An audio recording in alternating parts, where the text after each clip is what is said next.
The AFL fixture for 2025 has been released. Thursday, March 6 will be the starting point for another huge season, and we'll see a rematch of one of the best games in 2024, the preliminary final between Geelong and Brisbane. The year will open up at the Gabba, and the Lions will also unveil their premiership flag.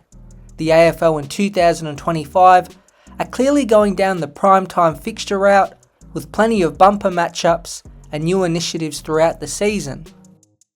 Two of these newish ideas are to do with Thursday night and Sunday night. Now, Thursday football has been around for a while now and has become popular. So much so that to kick off the first year of the $4.5 billion broadcast deal, the AFL has guaranteed 23 Thursday night games. The early starting time for the rounds can help the AFL experiment by putting more teams across Thursday and Friday nights, while giving the competition another big TV single game time slot. The same can be said for Sunday nights. 9 of the first 16 weeks of 2025 will have a Sunday night game, and they will all start by at least 6:10 PM Australian Eastern Standard Time. 5 of them will be hosted by Fremantle or West Coast, which makes sense, and the new starting time helps Channel 7 have a marquee game most weeks to replace their loss of live Saturday games, which now all belong to Fox Footy. Sunday night is the big game in the US with the NFL, and the league is hoping the fixture grows on people and becomes just as popular as Thursday nights. All in all, this new primetime attitude is great. More games than ever are standalone, and a wider range of big TV spots helps more teams play in front of a national audience. However, a not so fan favourite will be making a return. The AFL has decided to kick off 2025 with opening round for a second straight year. The new concept was successful last season in terms of TV ratings and live attendance, but as seen here on a poll on the YouTube channel, a large majority of you guys aren't happy that it's back. There were some rumours of a potential Sunday game in Melbourne during the opening round, but that has been squashed, with all the games set to be in New South Wales and Queensland. Carlton, Richmond and Melbourne have also been swapped out for Essendon, Hawthorn and Geelong, who will now get that second bye week. The AFL has kept only one bye week for the rest of the 10 teams not participating in opening round, and no doubt later in the season, the question about that extra bye week for the 8 teams will rear its head. Gather Round is taking place in round 5 and is now into its third instalment. Adelaide will kick it off on a Thursday night against Geelong, and then on the Friday, Collingwood will play Sydney at the Adelaide Oval. But the marquee game is on the Sunday night time slot, with Port Adelaide hosting Hawthorn. From the first 5 rounds, it would have to be at the top for the most intriguing and anticipated matchup.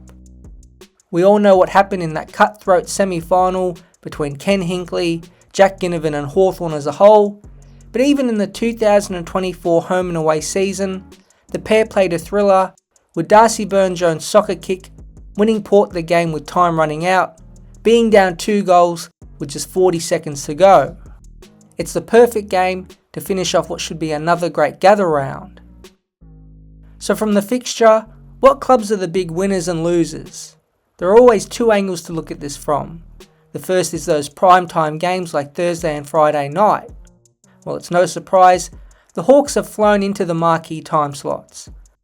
After not playing a Friday night game for years, they have the most Friday nights in the first 16 weeks with 4. Throw in 3 Thursday night games, the Easter Monday matchup against Geelong, and that gather round Sunday night, and Hawthorn will be one of the most watched teams in 2025. Carlton and Collingwood each have 4 Friday night appearances and a further 3 Thursday nights, keeping their place on big fixture spots. But the big surprise is Essendon. Combined they have 4 Thursday night games, the most out of all the clubs, and 4 Friday night games. The total of 8 is the best out of all the 18 teams. There are also a set of clubs that have missed out. The GWS Giants have 0 Thursday or Friday night games, while the Gold Coast Suns have 1 Thursday night fixture and no games on Friday. it's a bit surprising, especially with the league wanting to spread the game in New South Wales and Queensland. I guess that's what opening round is for. Melbourne has also dropped in the pecking order, getting a single Thursday and Friday night game each in the first 16 weeks, and despite making another preliminary final, Port Adelaide have no Fridays and just one Thursday game.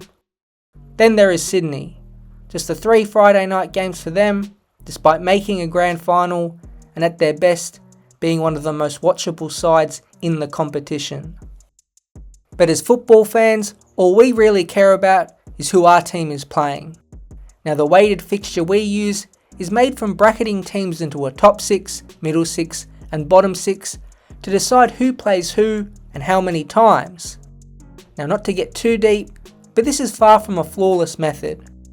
Yes, it is based on the previous season's results, but how does that really correlate to the upcoming season? Could Adelaide be a big mover in 2025? Melbourne could easily bounce back up the ladder, and some have the Gold Coast Suns as a boom team. All these 3 finished in the bottom 6 last season, and in theory could all be good teams in 2025, but because of the weighted fixture process, their value is low as of right now, and technically they have easier games. It's probably the only feasible way to do the full fixture, but maybe a rotation could also be done. You play everyone at least once, which is 17 games, then the remaining 6 games go on a rotation until you play the other 17 teams, or 18 with Tasmania, over a 3-year period. It's just something to keep in mind. It's no surprise, Brisbane has the hardest fixture in 2025. They play 5 top 8 sides twice in Geelong, Sydney, the Western Bulldogs, Collingwood and Hawthorn.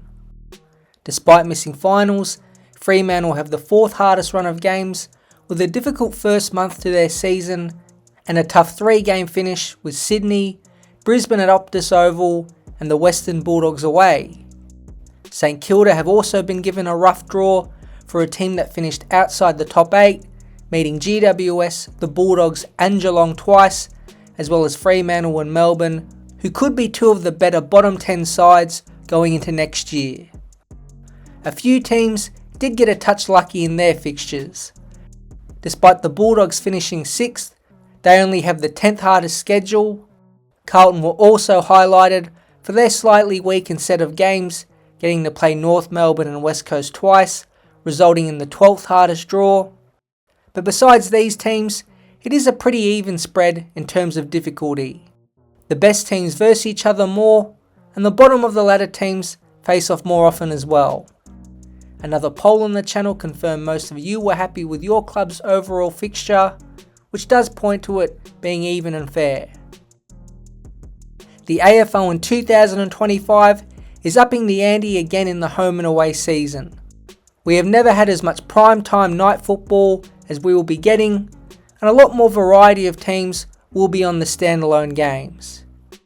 Despite opening round returning, it does seem for now the league has done a great job with the fixture, and most importantly, the fans seem to be eagerly waiting that first game of the season.